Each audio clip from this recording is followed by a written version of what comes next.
Cuando una persona sueña, solo se puede dirigir hacia una dirección: pa'lante. Hay miles de historias, algunas de sacrificio, otras de riesgo, pero también de superación, y una de ellas podría ser la tuya. Inmigración, sueños, retos y triunfos. Bienvenidos al programa Pa'lante, mi gente, de la firma de abogados Vázquez & Servi. Definitivamente ya conectados con la abogada Bárbara Vázquez, como siempre dándole la bienvenida a Pa'lante, mi gente. Hola, abogada. Muy buenos días, como siempre, para mí un placer estar aquí con ustedes, compartiendo lo que es esta hora de Pa'lante, mi gente, por Oxígeno Radio, hablando sobre los temas de inmigración y contestando sus preguntas. Hoy día vamos a estar hablando del plan nombrado Build Back Better, y ahora vamos a estar en realidad enfocándonos en lo que es el plan C, o sea, un plan para ver si puede ser algo que consiga suficientes votos en el Congreso y que sea incluido en lo que es este presupuesto consolidado, para que entonces podamos tratar de ver si se mejora la situación para las personas que están en Estados Unidos de manera irregular, y a lo mejor pueda hasta lograr la persona la residencia. So, vamos a estar hablando y enfocándonos sobre este plan C, dado a que el plan A y el plan B desafortunadamente no le ha dado resultados a los congresistas que han intentado por todo medio pasar algo más amplio. Esto es un poquito más restringido, pero de todas maneras yo creo que es información muy importante, y como siempre estamos al tanto de esta noticia todos los días a ver qué está sucediendo y si hay alguna actualización. Es algo que vamos a estar comunicándonos con ustedes y avisándole de cualquier cambio que pueda haber. Y como siempre le vamos a recordar que la información que reciben por este medio es de carácter general y no sustituye una consulta formal con un abogado que se especializa en la materia de inmigración. Definitivamente.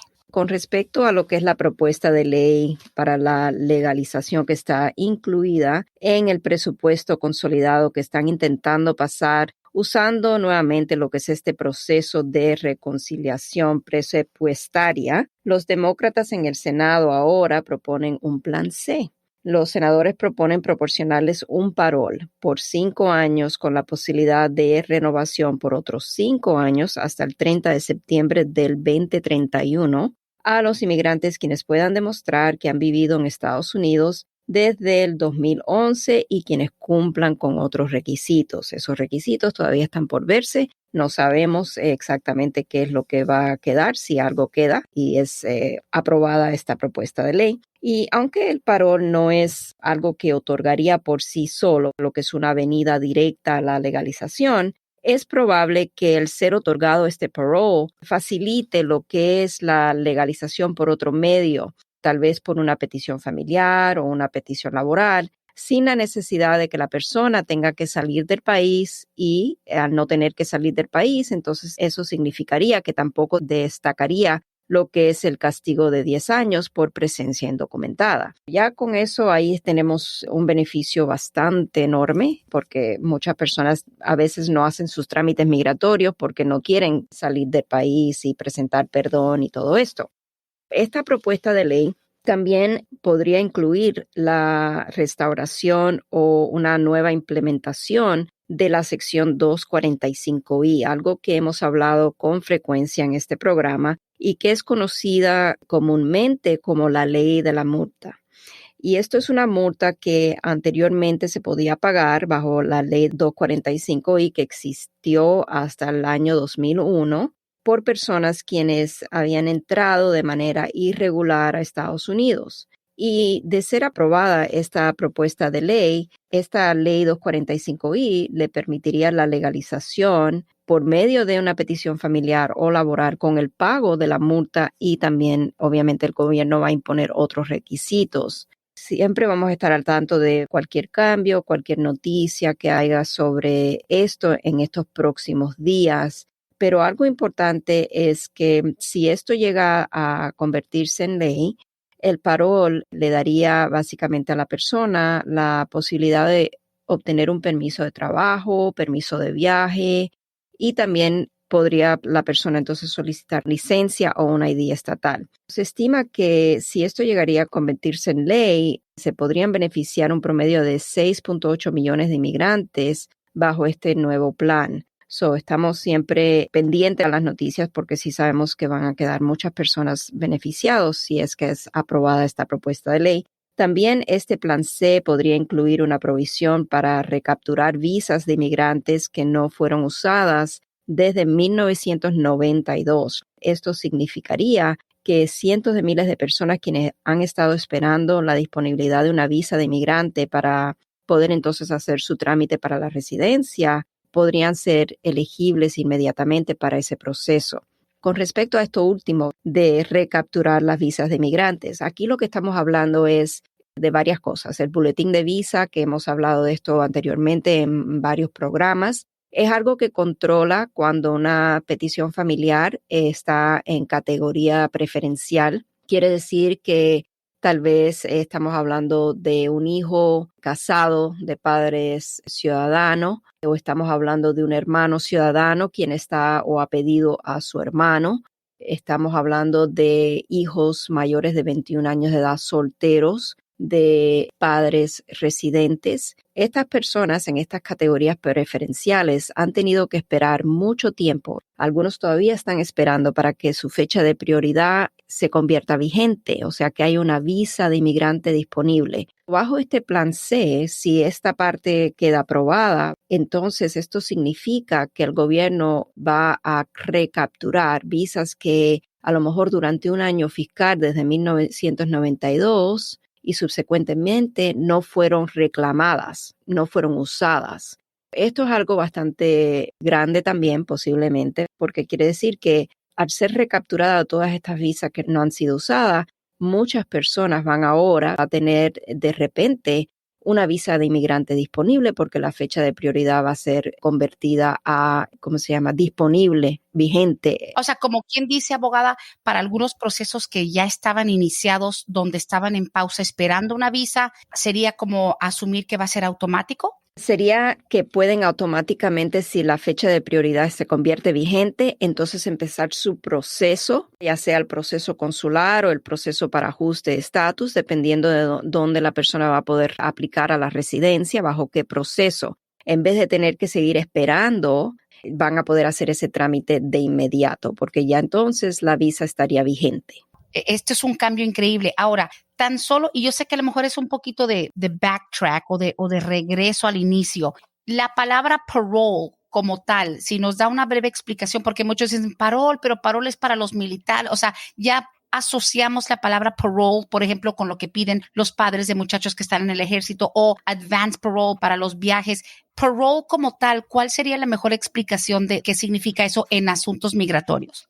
Depende, y esto es lo que es complejo explicarlo porque hay diferentes tipos de paroles. Hay parol humanitario, que por ahí iría esta situación. Y un parol humanitario, si es otorgado bajo la sección 212D de D25 de la sección de la Ley de Inmigración, permitiría que la persona sea considerada como haber efectuado una entrada autorizada, aunque nunca haya salido para entrar con parole. Y esto es lo que está sucediendo con personas quienes son otorgadas el parole in place, o sea, los padres de militares. Lo mismo o similar sucedería acá, en este tipo de parole que el gobierno quiere tratar de que quede como ley, ¿verdad? Estos congresistas que han propuesto este plan C.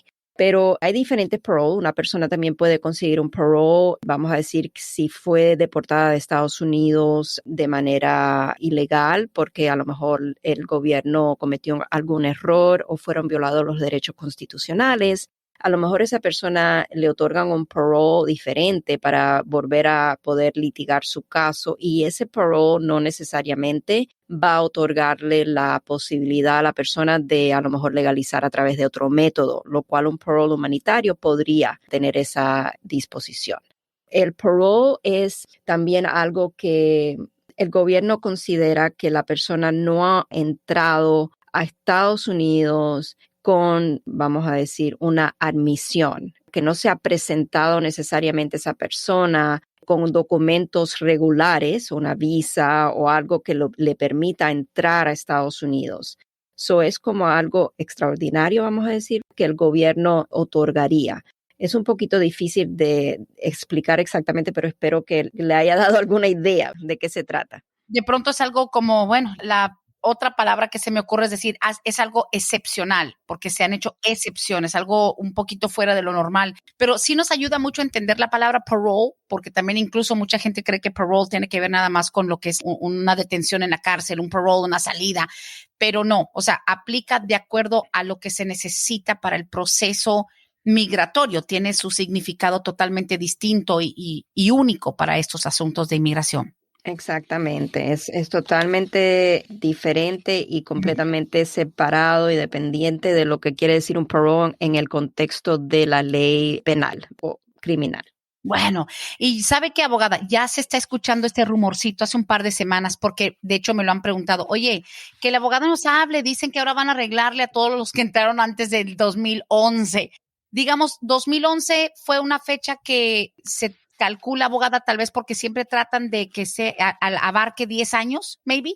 Maybe, la lógica de esta fecha exactamente no la sabemos hasta que no veamos lo que es el preamble de la legislación. Cierto. Ahí entonces tendríamos que leer para ver cuál es el sentido histórico de esta fecha o cuál fue más o menos lo que es el pensar de los legisladores cuando usaron esta fecha. Pero sí, yo estimo, ¿verdad? Y es mi opinión que la razón por la cual es porque esos 10 años, casi siempre estamos hablando cuando hablamos de la cancelación de deportación, estamos hablando de 10 años de presencia física y continua. Yo creo que por ahí va la fecha. Así como cuando el presidente Obama estaba diseñando, digamos, lo del DACA, le dio hacia atrás 5 años. O sea, él decide poner como fecha retroactiva 5 años y tal vez aquí toca 10 años y abarcaría mucha gente.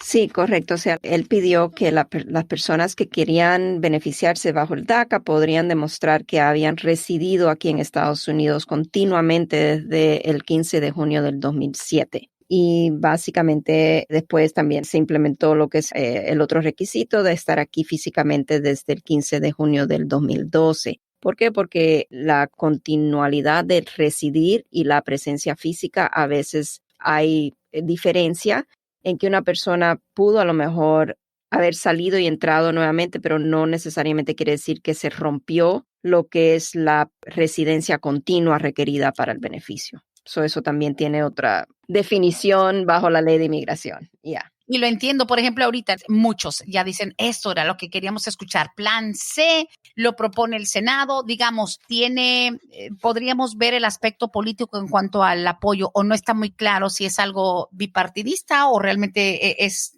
de un solo lado. No, en realidad yo creo que son más los demócratas que están a favor de esto y ahí es a donde está la situación, que necesitamos tener una mayoría simple, que sería el 51 de los votos, para que esto entonces pase. Y va a haber una serie de enmiendas, va a haber lo que se llama vote-a-rama, donde van a haber otros votos antes de que quede aprobada. Una vez que quede aprobada, entonces va a ir al presidente Biden y se estima que si es aprobada en el Congreso, el presidente a lo mejor para diciembre podría estar firmando la legislación. Pero nuevamente también puede fallar, no necesariamente ya es un hecho. Esto todavía es algo que están trabajando arduamente para poder recaudar los votos necesarios para que esto llegue a ser realidad. Ah, wow. Y ni siquiera podemos decir que se puede analizar, por ejemplo, y te va a perdonar una orden de deportación, te va a perdonar una salida y 2 entradas ilegales. O sea, this is so new todavía. Right. O sea, porque dice, y si esto se llega a aprobar, perdonaría el castigo permanente. Wow, pues castigo permanente de por sí también es un tema muy amplio, pero dice aquí, te perdonaría el castigo permanente, por ejemplo, dice en mi caso, yo entré, salí y volví a entrar ilegal. Right, y esos detalles no los tengo todavía. O sea, esto es algo que es bastante nuevo, esta propuesta del Plan C. Todavía los detalles exactamente de quién quedaría a lo mejor perdonado, si a lo mejor una persona con un castigo permanente podría beneficiarse bajo la ley 245I, que sería nuevamente resucitada, o una nueva provisión de la ley 245I, porque sabemos que bajo la ley antigua el castigo permanente no es perdonado. So, aunque la persona haya calificado en un momento dado para la ley 245I, si la persona salió del país después de presencia indocumentada de más de un año y volvió a entrar, esa entrada, el regreso indocumentado desató lo que es el castigo permanente y hizo que el beneficio de la ley de 245I ya no sea aplicable en su caso. Eso es la ley antigua 245I. Ahora, si el Congreso decide que quiere en realidad que las personas que califiquen, no obstante el castigo permanente, entonces eso lo tienen que detallar, a lo mejor en la misma sección 245I, si es que es implementada. Ay, ay, ay. Y como siempre, abogada, desde que se empieza a mover algo, algún movimiento, la gente dice, ok, ¿cómo le hago para prepararme? Ahorita no faltan los que digan, ay, prepárese para el plan C, venga, le arreglamos todo. Honestamente, con toda la esperanza que hay y lo cansado que está nuestra gente, lo cansados que están de estar esperando y que la promesa de una reforma, desde Obama, desde todos, Bush, todos, Biden, todos nos prometen reforma y no llega nada. Y siempre hay quienes dicen, ok, vengan, vamos a poner todo en orden para que estés primero en la fila. Tampoco se puede uno adelantar de esa manera, ¿no? Exacto, y no pagarle a nadie, a ningún abogado, a ningún notario que le esté diciendo vamos a prepararnos para este plan C, porque todavía esto, como le digo, no es algo que ya ha sido concretado, es simplemente una propuesta en estos momentos, o mucho cuidado con las estafas. También, si la persona quiere ir preparándose con sus documentos, yo creo que sería buena idea conseguir evidencias de 10 años desde el 2011, empezar a acumular a lo mejor los tax returns, si es que ha hecho sus impuestos durante ese periodo de tiempo, pedir tax transcripts, las transcriptas de sus declaraciones de impuestos por los últimos 10 años o las que más permita conseguir el IRS, porque también hay limitaciones en cuántos años de tax transcripts puede pedir una persona, lo cual tendría que mirar. No estoy exactamente segura. Y a lo mejor estados de cuenta, récords escolares de los niños, o sea, actas de nacimiento de niños que hayan nacido aquí, cosas que puedan establecer como evidencia independiente de la presencia física y continua de la persona. También si la persona ha trabajado con un número de Social Security válido suyo, porque sabemos que en años atrás, hace mucho tiempo, a veces el gobierno otorgaba Social Security aunque la persona no tenía un permiso de trabajo. Y a lo mejor la persona ha estado trabajando todo este tiempo con ese número válido, a lo mejor un pedido a lo que es el Social Security Administration para lo que es el resumen o los detalles, el transcript de todos los años que ha trabajado la persona aquí en Estados Unidos. Eso sería también otra buena prueba. Si la persona tiene algún problema de antecedentes penales, yo creo que sería buena idea siempre conseguir una copia certificada de la disposición del caso, de cómo cumplió la persona, qué sentencia le pusieron, y eso se pediría directamente a la corte donde la persona fue sentenciada. Eso sería otra prueba. Seguramente que si esto llegase a quedar como ley, van a pedir que la persona divulgue todos los arrestos, convicciones que ha tenido y que también pueda poner en el paquete las evidencias de cómo cumplió con cualquier sentencia que se le haya impuesto. Eso es más o menos, yo diría, empezar por ahí. Si hay historial migratorio, yo diría que tal vez esperar a ver si esto queda como ley. Si todavía no tiene ningún abogado en el caso, esperar a las noticias. Si sale que sí fue aprobada, a lo mejor el abogado va a requerir pedir los expedientes a través de la Ley de Libertad de Información para tener toda la información de qué sucedió en su historial migratorio. Claro. Y digo, como usted bien lo menciona, y súper buen consejo, el de tener sus documentos, entre comillas, y sus comprobantes, como quiera, siempre es bueno tenerlos a la mano, no nada más porque a lo mejor nos han fallado en otras campañas y nos prometen y al final no nos dan nada. La gente a veces dice, no, yo no voy a juntar todo. Lo deberían tener junto, abogada. O sea, todo, como bien lo dice usted, cualquier disposición final de un caso criminal, las actas de nacimiento de los hijos, los impuestos, una lista de las direcciones que ha tenido dentro de los Estados Unidos desde que entró aquí, la fecha más o menos de la entrada, ¿no? O sea, esas son cosas que deberían tener todas juntas por si acaso, o sea, nunca es malo tenerlo.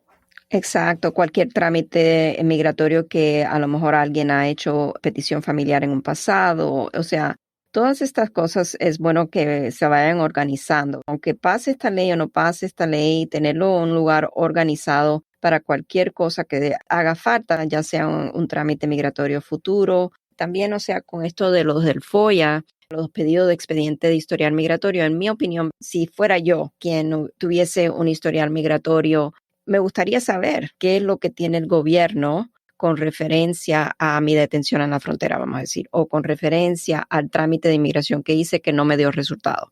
A lo mejor hay personas que piensan igual y que sí, cuando tenemos consultas con estas personas y le decimos en estos momentos no podemos hacer nada, lo único que podemos hacer es mandar a pedir el expediente migratorio para que usted lo tenga y tenga conocimiento de qué es lo que tiene el gobierno de información con respecto a su historial migratorio y cuál es el análisis de su caso en estos momentos con esa información. Pero es opcional, obviamente. Sí. Y por supuesto que aquí viene de repente otra vez, digamos, la ola de personas queriendo hacer esa consulta. Chéqueme todo. ¿Usted cree que yo califico si se llega a dar siempre que yo una propuesta? Que si el DAPA, ¿se acuerda cuando el DAPA iba a proteger a los padres de los jóvenes con DACA? Viene la ola de gente, viene la avalancha. Ahora, otra cosa, por lo del COVID todavía, atrasos en los asuntos migratorios. ¿Cómo está? Para que la gente sepa, porque luego la gente cree, hágame mi FOIA y creen que en 2 semanas la FBI le va a mandar el reporte. O sea, eso también se está tardando. Eso es un primer paso muy bueno, ¿no? A buscar el FOIA. Sí, por ahí empezamos cuando hay historial penal o historial migratorio. Si la persona me dice, entré de manera indocumentada, nunca fue capturada, nunca he tenido ningún contacto con las autoridades de inmigración, tampoco he tenido ningún contacto con la policía, o sea que tiene récord limpio en ambos respectos. Entonces, no, obviamente no vamos a hacer un FOIA porque no va a salir nada, pero sí es bueno, en mi opinión, tener adelantado, si es posible, lo que es el pedido del expediente, sabiendo la persona que en estos momentos todavía no hay nada que podamos hacer, a lo mejor en el caso, porque a lo mejor la persona tiene que esperar a que haya un cambio en ley. La persona siempre está libre de pedir su expediente migratorio, no obstante a que tenga un proceso que puede avanzar con inmigración. Pero eso es una decisión muy personal de la persona. Si quiere hacer el trámite, quiere hacer los pedidos y quiere que un abogado le averigüe qué es la información, qué fue lo que sucedió. Muchas personas hace mucho tiempo fueron detenidas, no se acuerdan ni qué nombre dieron, pero se acuerdan que dieron otro nombre. También quieren saber qué fue lo que puso el oficial en el relato. A lo mejor esa información a veces es importante cuando la persona entró a Estados Unidos acompañada de otra persona.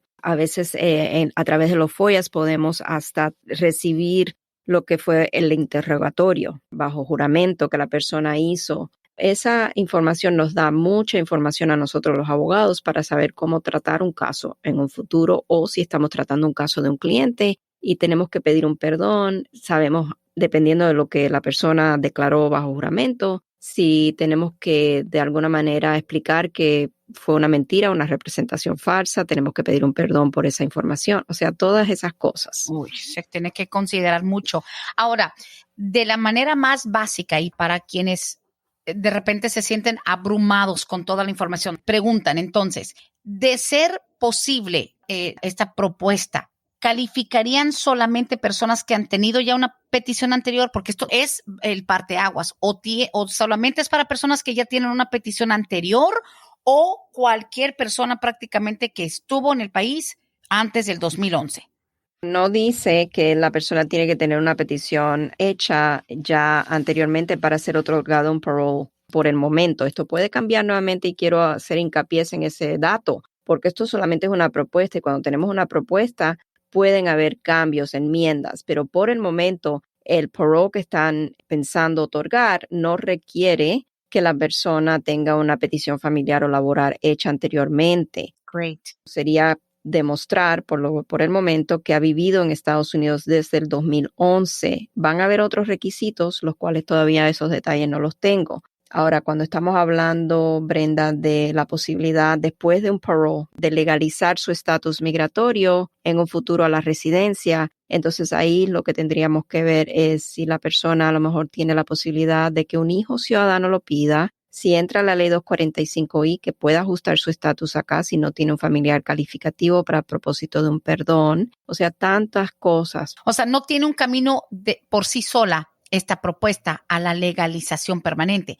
Es más bien el puente que te conecta y que te evita tener que salir de los Estados Unidos. Abogada, yo creo que, mire, eso ha sido el tema recurrente desde hace 20, 30 años. La gente dice, mira, yo espero 5 años, yo espero 10 años, que me pida mi hijo, mi esposo, que me pidan mis suegros con el matrimonio, que no sé qué.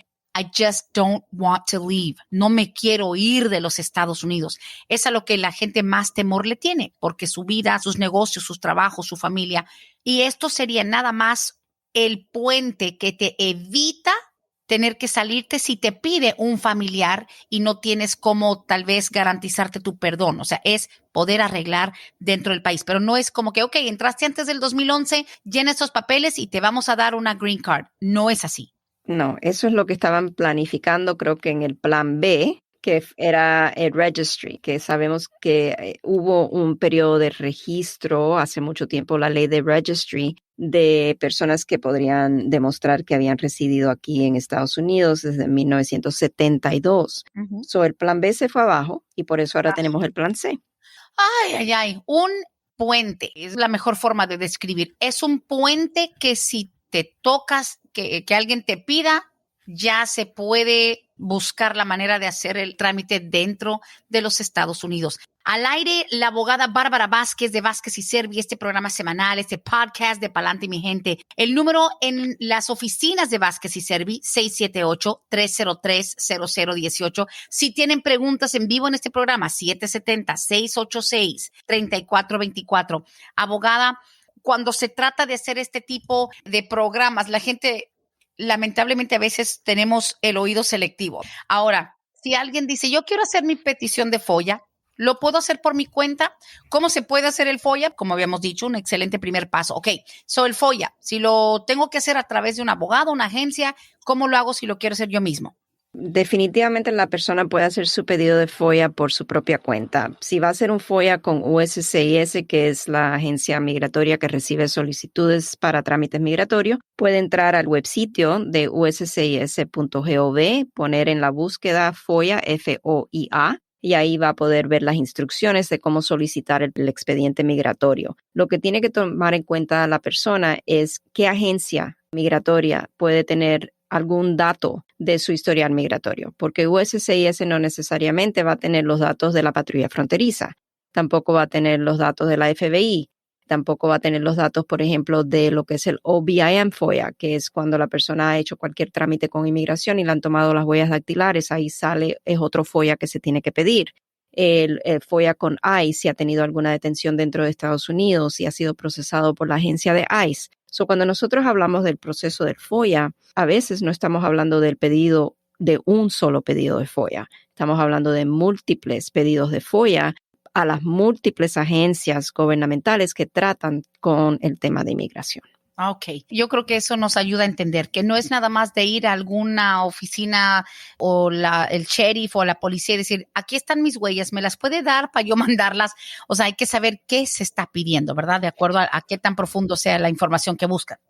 Qué se está pidiendo y a qué agencia pedirlo. Y por eso a veces tenemos clientes, por ejemplo, que llegan a nuestra oficina y dicen, yo pedí mi FOIA yo mismo y no salió nada. Y bueno, entonces ahí le preguntamos, ¿pero a qué agencia pidió usted el FOIA? O yo lo pedí directamente con inmigración o USCIS. Y yo digo, ok, pero su historial migratorio no tiene nada que ver con USCIS porque usted nunca ha hecho un trámite de petición, de solicitud con USCIS. Su trámite migratorio o historial migratorio, mejor dicho, tiene que ver con la patrulla fronteriza porque en tal año usted fue capturado por la patrulla fronteriza y fue procesado. Lo que necesitamos saber viene directamente de esa agencia. Entonces ahí la persona cae en cuenta que el FOIA que pidió no es el FOIA en realidad, que es indicativo para nosotros poder analizar el caso.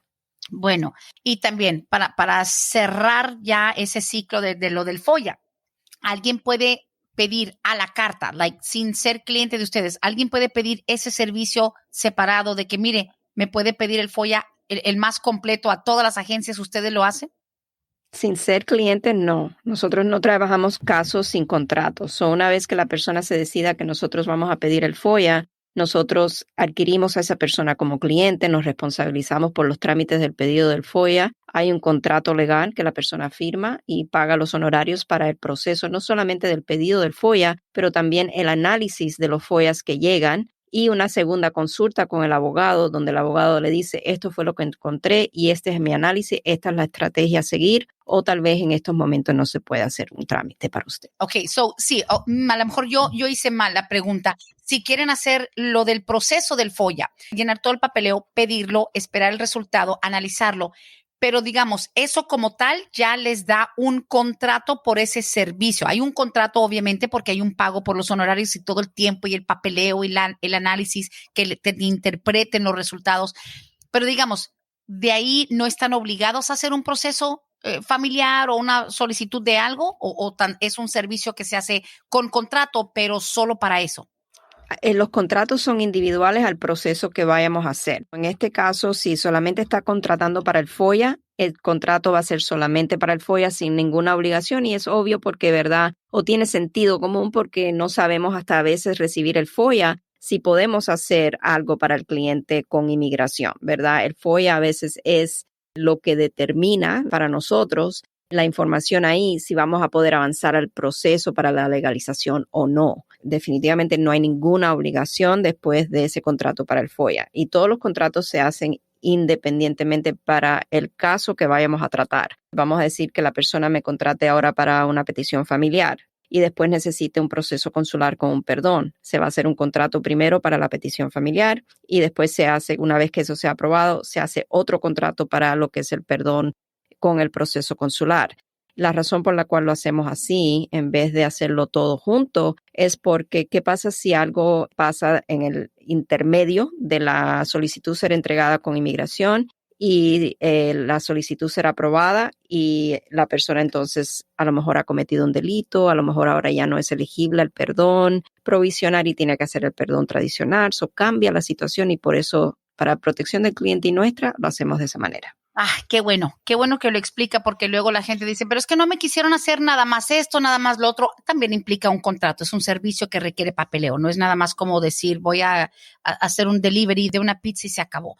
Señores, pa'lante, mi gente, hay que ir pa'lante porque pa'lante vive gente y hay cambios y hay movimiento en el gobierno. Para preguntas al aire, wow, qué rápido se nos va el programa. 770-686-3424 en vivo en la línea telefónica. Creo que por la cantidad de personas conectadas, creo que estamos más que nada entusiasmados, abogada Bárbara, de lo que estamos escuchando. Aquí le va otra y la tengo, let's see, mínimo 7, 8 mensajes tienen la misma pregunta.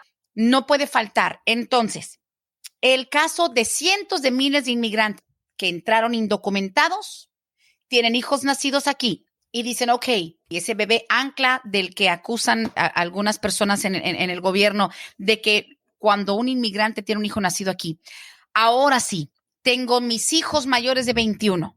No he metido papeles porque sé que al no tener otro pariente calificativo para el perdón, me voy a tener que ir. Este posible programa del Plan C ayudaría a esas cientos de miles de personas que dicen, mira, lo que tengo es mi hijo nacido aquí, nunca he vuelto a salir, tengo mi historia limpio. ¿Este es el puente que yo estaba esperando? Posiblemente sí. Wow.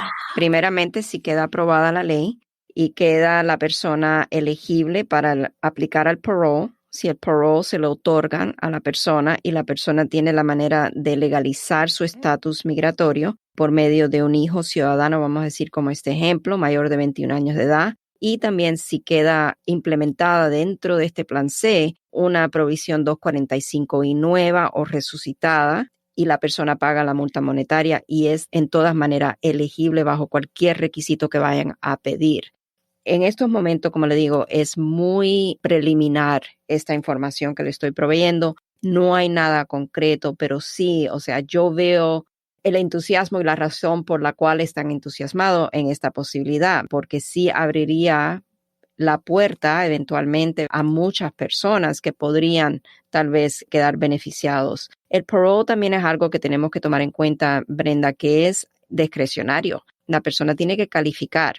Ahí va a tener mucho que ver el historial penal de la persona, va a tener que ver el comportamiento dentro de lo que es los estándares comunitarios de aquí de Estados Unidos de la persona.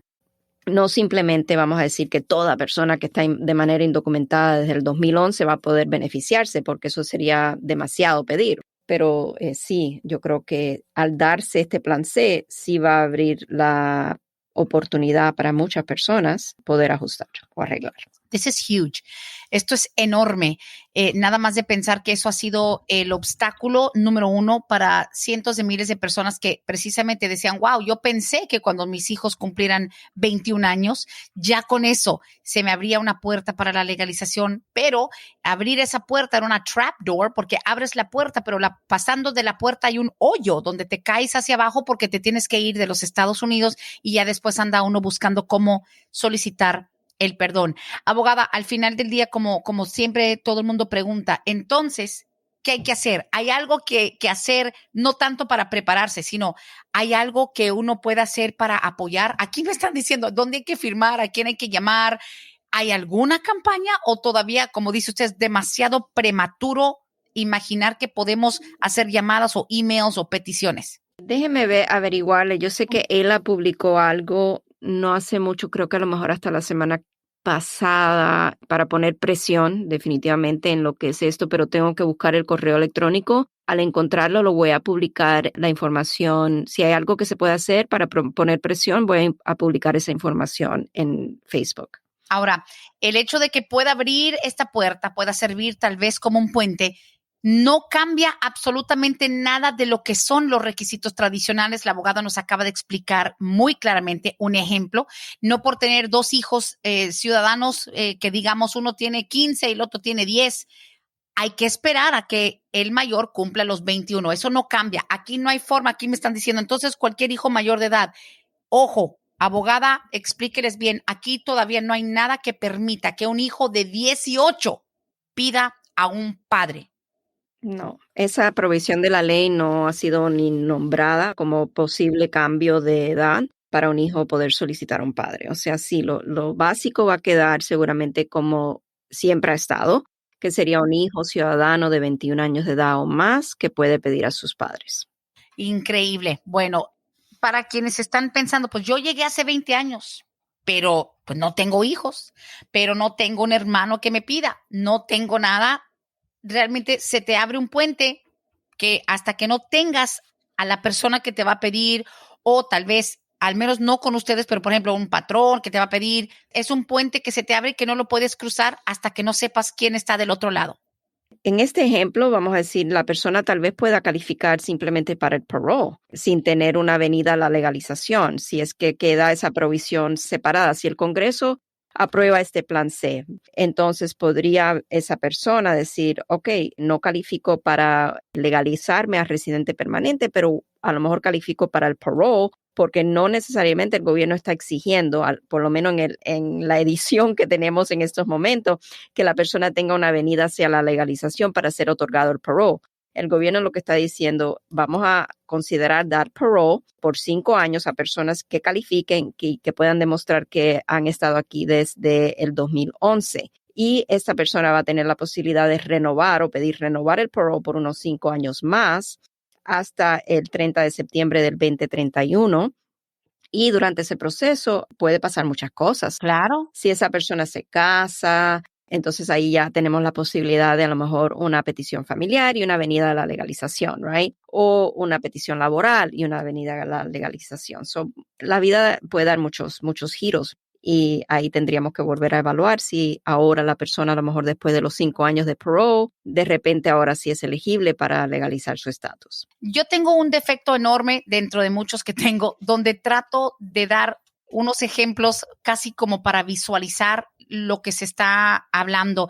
Y me parece, y usted me va a corregir, por favor, me parece que es como quien dice, si el gobierno otorga este parole y calificas por el parole, por algunos requisitos que ya cumpliste, tú calificas, es como si fuera un salvavidas y el salvavidas te lo puedes poner aunque todavía no te vas a tirar al agua, porque no hay nadie, digamos, que te puede hacer la petición si no tienes hijos o pareja o alguien que te va a pedir, pero te puedes poner de una vez tu chaleco salvavidas por si acaso en un par de años ya te tiras al agua y ya estás listo.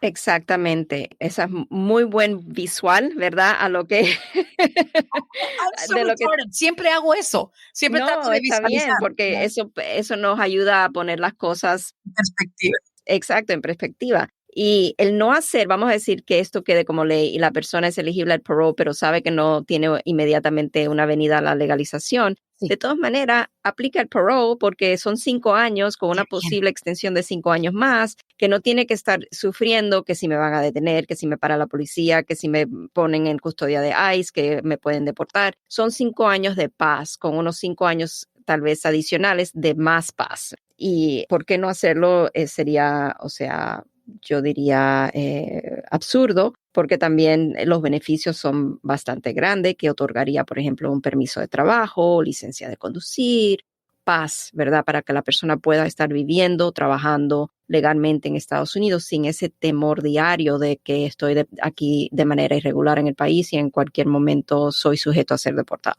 Exacto. Wow. Dicen aquí, ¿qué tanto se parece este plan C a un TPS? ¿Qué tanto se parece? Bueno, en realidad el TPS es totalmente, vamos a decir, algo temporal que ahora estamos viendo después de la administración Trump. Muchas cosas cambiaron cuando antes se podía hacer una legalización por medio de un hijo, un cónyuge, residente o ciudadano. Entonces, en esos casos hubo un giro y ahora en muchos casos no podemos hacer los trámites. Yo creo que esto sería una de las diferencias mayores, pero nuevamente para que el plan C pueda llevar a alguien que entró de manera indocumentada a Estados Unidos, que le otorguen el parole a una legalización, tendría que haber la posibilidad de una petición familiar y tal vez nuevamente lo que es posiblemente la ley de la multa, la de ley 245i, algo que no está en lo absoluto en el plan del TPS. TPS no tiene la ley 245 y ahí la Corte Suprema ha dicho que el TPS no es un estatus migratorio que da una venida a la legalización.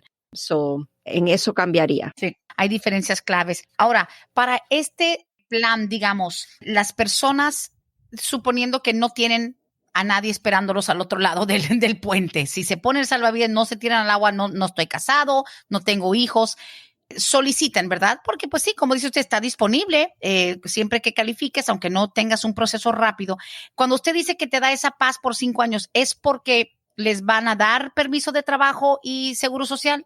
Posiblemente sí. Lo que el plan C está diciendo es que lo van a considerar case by case, caso por caso. Por ejemplo, yo creo que esto es lo que significa, y nuevamente estamos asumiendo muchas cosas, pero yo creo que lo que significa cuando el gobierno dice que va a considerar otorgar lo que es permiso de trabajo en caso por caso, la persona a lo mejor va a necesitar demostrar que tiene una necesidad de trabajar, de tener ese ingreso y que por esta razón necesita ese permiso de trabajo. Si es una persona que, vamos a decir, está estudiando y que a lo mejor no calificó para el DACA y quiere acogerse al parole que posiblemente pueda suceder, entonces la razón que podemos dar es que la persona necesita tener licencia de conducir para ir tranquilamente de la escuela a su casa y que eventualmente a lo mejor necesita trabajar para poder sostenerse. Eso es lo que la gente llama tranquilidad, por lo menos tener mi licencia, mi social y ya después que me llegue la green card. Claro, tranquilidad de andar aquí. La felicidad va a ser ya cuando puedan viajar a su país y ver a sus familiares. Ya sería la dosis completa. Antes de que se acabe el programa, dice por aquí, tenemos preguntas un poquito distintas. Dice aquí,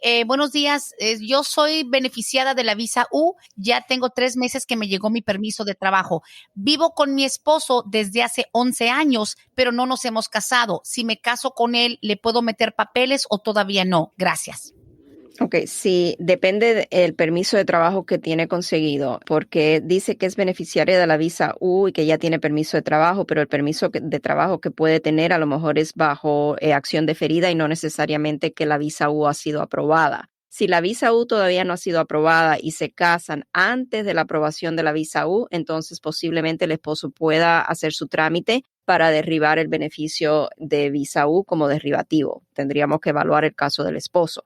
Si va muy avanzado, vamos a decir que esto es un caso que ya lleva pendiente como del 2016 y está a lo mejor, digamos, casi para que llegue la aprobación del estatus U, a lo mejor en este caso el consejo pueda variar. A lo mejor podamos decir, ok, a lo mejor se va a demorar más el gobierno en aprobarle el caso al esposo si hacemos el caso de estatus U antes de que la señora sea aprobada. Hay muchos factores que tenemos que evaluar en el caso, pero lo importante que que tiene que saber esta persona que hace esta pregunta es que si quiere que el esposo quede considerado como derivativo de su caso de estatus U y ella no ha sido todavía aprobada para el estatus U y solamente tiene acción deferida, que es muy diferente a una aprobación de caso de estatus U, entonces el matrimonio tiene que ocurrir antes de que ella consiga la aprobación del estatus U. Sí, son etapas diferentes. Sí. Got it, got it. Aquí dice, buenos días, si uno tiene una orden de deportación porque un abogado me dijo hace 4 años que ya no asistiera a mis cortes por el asilo político, ya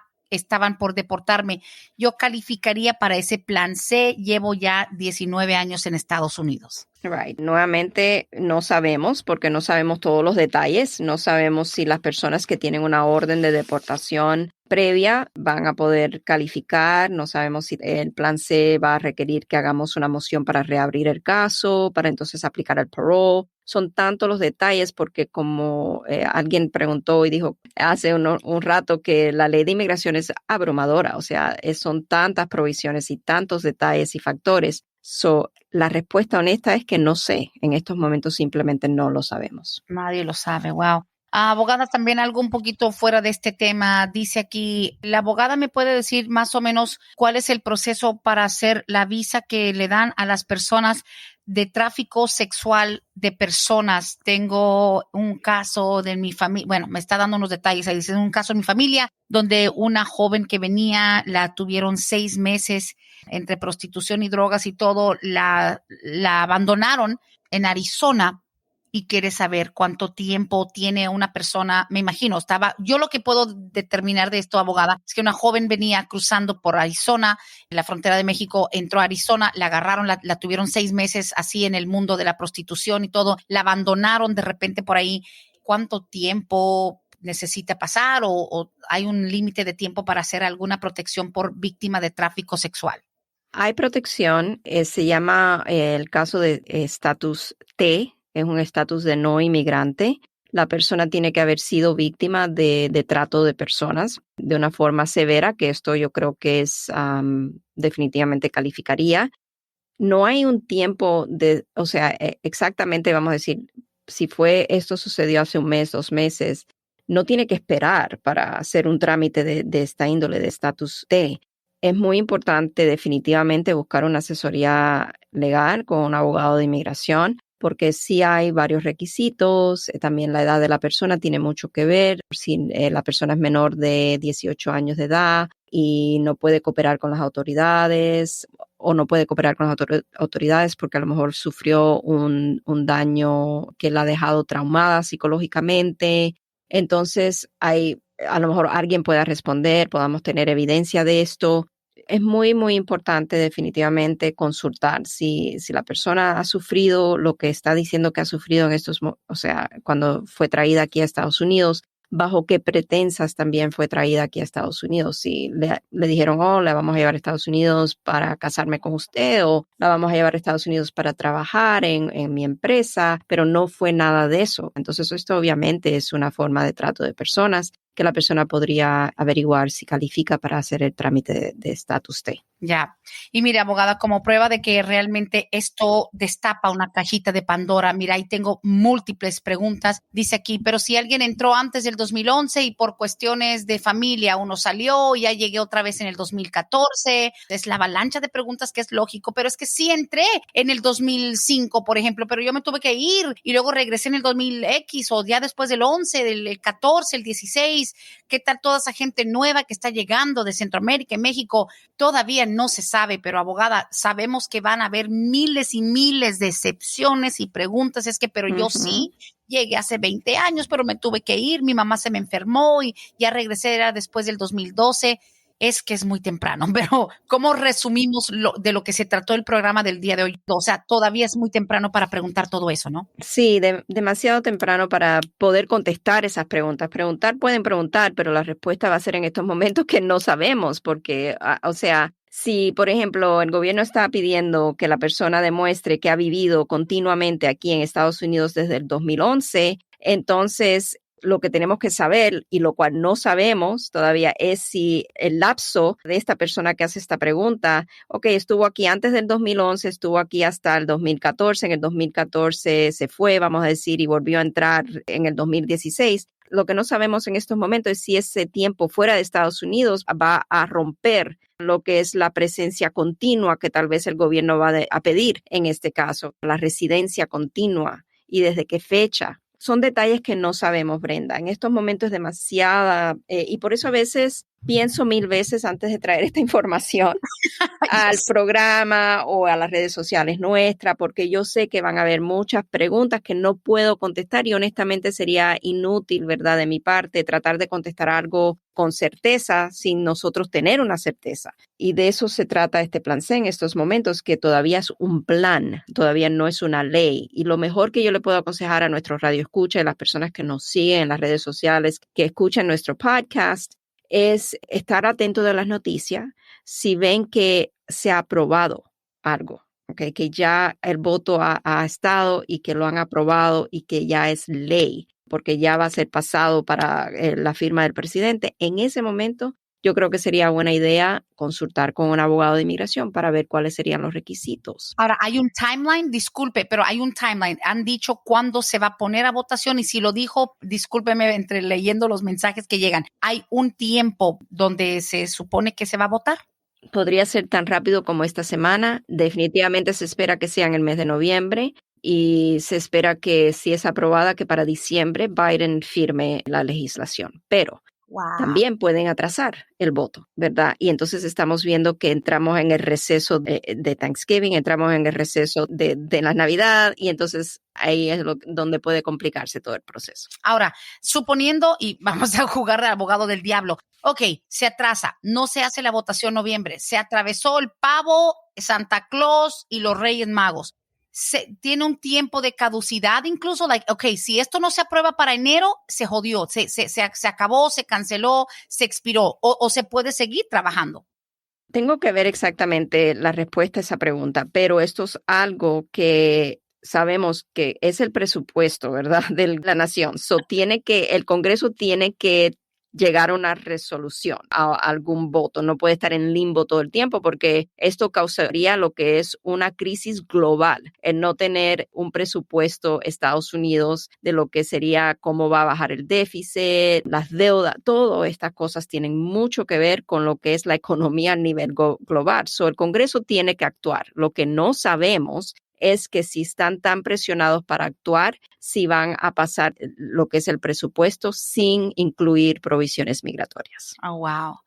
El mes de noviembre va a ser crucial. Nada más para aclarar, no significa que si para noviembre, si llega diciembre y no hay nada, no es que se muera, pero van a tratar, yo creo que algunos, de poner en primer lugar, en prioridad, otros asuntos que podrían convertir a esto en el último espacio, el último escalón en la lista. Correcto. Y aquí vamos a decir que esto muera y que no sea introducida ninguna provisión de la ley migratoria, en ningún plan, ni el A, ni el B, ni el C, quedó fuera.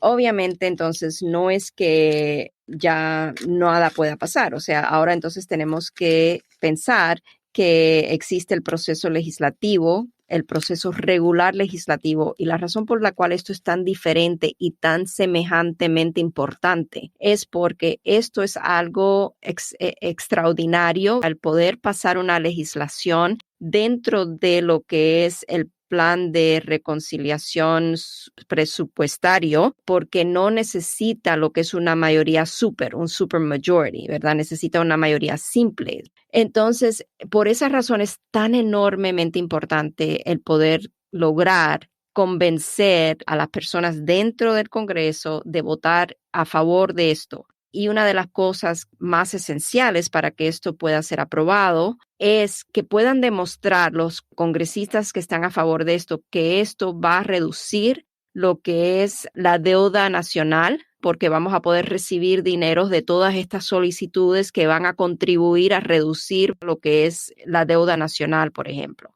Si no tiene ese factor, ese enlace a lo que es la deuda, el déficit, o sea, lo que es económico, si no afecta de alguna manera positiva la economía del país, esto no queda en ley.